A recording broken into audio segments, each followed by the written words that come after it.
नमस्ते दोस्तों, कैसे हैं आप सभी। मैं दुआ करता हूं आप सभी स्वस्थ रहे, मस्त रहे, तंदुरुस्त रहें।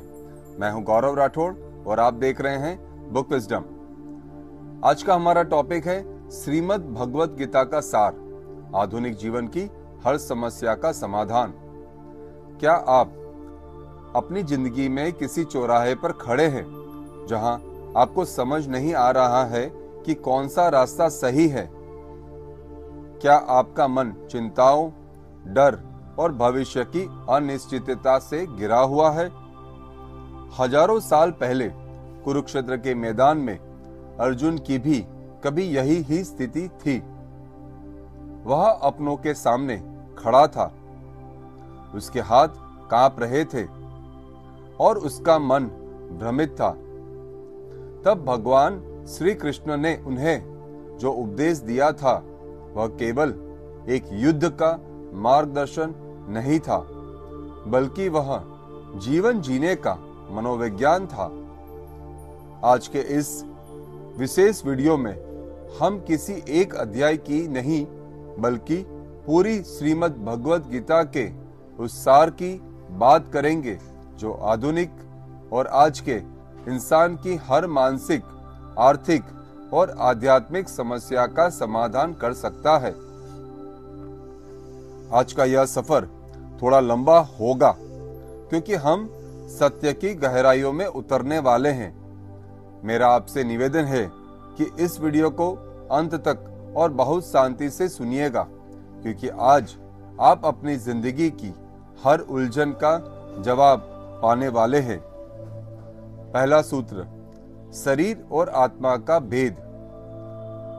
गीता का सबसे पहला और सबसे बड़ा उपदेश यह है कि आप यह शरीर नहीं है।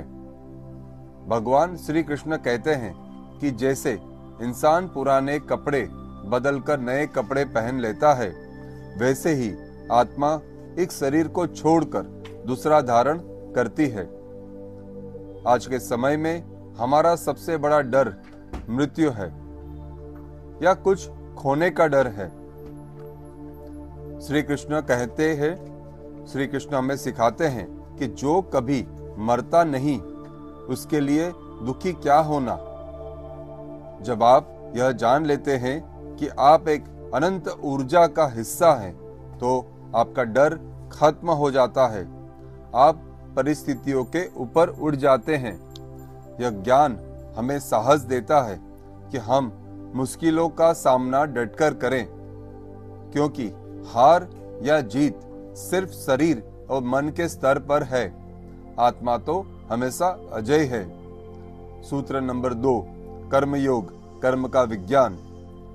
गीता का सबसे प्रसिद्ध श्लोक है, कर्मण्येवाधिकारस्ते मा फलेषु कदाचन। इसका गहरा अर्थ समझिए। श्री कृष्ण यह नहीं कह रहे हैं कि आप फल की इच्छा मत करो, वे तो यह कह रहे हैं कि फल आपके नियंत्रण में नहीं है। जब काम करते समय परिणाम के बारे में बहुत ज्यादा सोचते हैं तो आपकी ऊर्जा वर्तमान से हटकर भविष्य में चली जाती है। इससे चिंता पैदा होती है और काम खराब हो जाता है। सच्चा कर्मयोगी तो वह है जो अपना 100% आज के काम में लगा देता है और परिणाम को ईश्वर या प्रकृति पर छोड़ देता है। जब आप परिणाम के मोह से मुक्त होते हैं, तब आप बेहतरीन काम कर पाते हैं। सूत्र नंबर 3, मन पर नियंत्रण। अर्जुन ने श्री कृष्ण से कहा था कि हे माधव, यह मन तो हवा की तरह चंचल है, इसे वश में करना बहुत कठिन है। तब कृष्ण ने 2 जादुई शब्द कहे थे, अभ्यास और वैराग्य। अभ्यास यानी बार बार मन को भटकाव से खींचकर केंद्र पर लाना, और वैराग्य यानी उन चीजों से दूरी बनाना जो आपको आपके लक्ष्य से भटकाती है। मन हमारा सबसे अच्छा मित्र भी हो सकता है और सबसे बड़ा शत्रु भी। अगर आपने अपने मन को जीत लिया है तो आपने पूरी दुनिया को जीत लिया है। एकाग्रता ही वह शक्ति है जिससे आप अपने जीवन के महाभारत को जीत सकते हैं। सूत्र नंबर 4, स्थित प्रज्ञा की अवस्था, मानसिक संतुलन। स्थित प्रज्ञा वह व्यक्ति है जो सुख में बहुत ज्यादा उत्साहित नहीं होता और दुख में टूटता नहीं। वह अपमान और सम्मान दोनों में एक समान रहता है।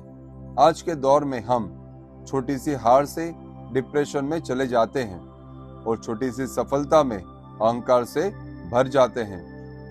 कृष्ण हमें सिखाते हैं कि ये दोनों स्थितियां अस्थायी है। जीवन के उतार चढ़ाव को एक दर्शक, ऑब्जर्वर की तरह देखना सीखिए। जब आप जीवन के तूफानों के बीच शांत रहना सीख जाते हैं, तभी आप सही फैसले ले पाते हैं। 5वां सूत्र, श्रद्धा और विश्वास की शक्ति। श्री कृष्ण कहते हैं, संशयात्मा विनयस्ति, यानी संशय या शक करने वाले का विनाश निश्चिंत है। अगर आपको खुद पर, अपने काम पर या उस परम शक्ति पर शक है तो आप कभी भी सफल नहीं हो सकते। श्रद्धा का मतलब आंखें बंद करके भरोसा करना नहीं है, बल्कि यह जानना है कि इस ब्रह्मांड में एक ऐसी व्यवस्था है जो हर जीव की ख्याल रखता है और हर जीव का ख्याल रख सकता है। जब आप पूरी श्रद्धा के साथ अपने लक्ष्य की ओर बढ़ते हैं तो पूरी प्रकृति, पूरी कायनात, यूनिवर्स आपकी मदद करने लगता है। आपका यह विश्वास ही वह चुंबक है जो चमत्कारों को आकर्षित करता है। सूत्र नंबर 6, त्याग और आसक्ति।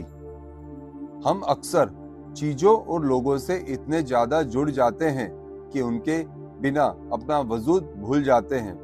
गीता हमें निष्पक्ष सेवा और अनासक्ति सिखाती है। इसका मतलब यह नहीं कि आप अपना घर बार छोड़ दें, बल्कि इसका मतलब है कि आप दुनिया में तो रहे, लेकिन दुनिया आपके अंदर ना रहे। जैसे कमल का पत्ता पानी में रहकर भी उसे भीगता नहीं, वैसे ही आपको अपनी पूरी जिम्मेदारी पूरी करनी है, लेकिन परिणामों और चीजों से चिपकना नहीं है। यही मुक्ति का मार्ग है। सूत्र नंबर 7, गुणों का संतुलन। प्रकृति 3 गुणों से बनी है, सत्व, शांति और ज्ञान, रज, जोश और भागदौड़, और तम, आलस और अहंकार। कृष्ण हमें अपनी प्रकृति को पहचानने के लिए कहते हैं। अगर आप आलस में हैं तो आप तपोगुण में हैं। अगर आप सिर्फ फल के लिए भाग रहे हैं तो आप रजोगुण में हैं।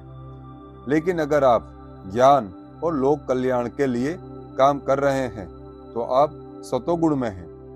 एक सफल और महान इंसान बनने के लिए हमेशा तमस और रजस से ऊपर उठकर सत्व गुण में स्थित होना पड़ता है। सूत्र नंबर 8, शरणागति, सरेंडर। गीता के अंत में कृष्ण कहते हैं, सर्वधर्म परित्यज्य मामेकम शरणम व्रजः।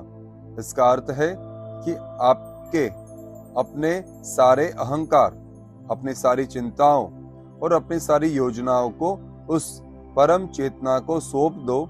जब आप यह मान लेते हैं कि मैं सिर्फ एक निमित्त हूँ और करने वाला वह है, तब आपके ऊपर से सारा बोझ उतर जाता है। अब तनाव मुक्त होकर अपना बेहतरीन प्रदर्शन कर पाते हैं। समर्पण कमजोर नहीं बल्कि सबसे बड़ी ताकत है। दोस्तों, भगवत गीता कोई धार्मिक ग्रंथ मात्र नहीं है, यह सफलता का मैन्युअल है। यह हमें सिखाती है कि बाहर का युद्ध जीतने से पहले हमें अपने अंदर का युद्ध जीतना होगा। अर्जुन की तरह हम सबको भी अपने जीवन के कुरुक्षेत्र में खड़ा होना होता है। लेकिन याद रखिए, अगर आपके पास कृष्ण रूपी ज्ञान और विवेक है तो जीत निश्चित है। आज के इस सार को सिर्फ सुनिए नहीं, इससे किसी एक बात को अपनी जिंदगी का हिस्सा बनाइए। अगर आपको गीता का यह सार, महासार और आज की यह विस्तृत चर्चा पसंद आई हो तो वीडियो को अपने परिजनों के साथ शेयर करें, क्योंकि ज्ञान बांटने से ही बढ़ता है। हम यहाँ बुक विजडम पर ऐसे ही प्राचीन रहस्यों को आपके जीवन से जोड़ने का प्रयास करते रहेंगे। कमेंट में पूरी श्रद्धा के साथ लिखिए, जय श्री कृष्ण, जय जय गरवी गुजरात, जय हिंद।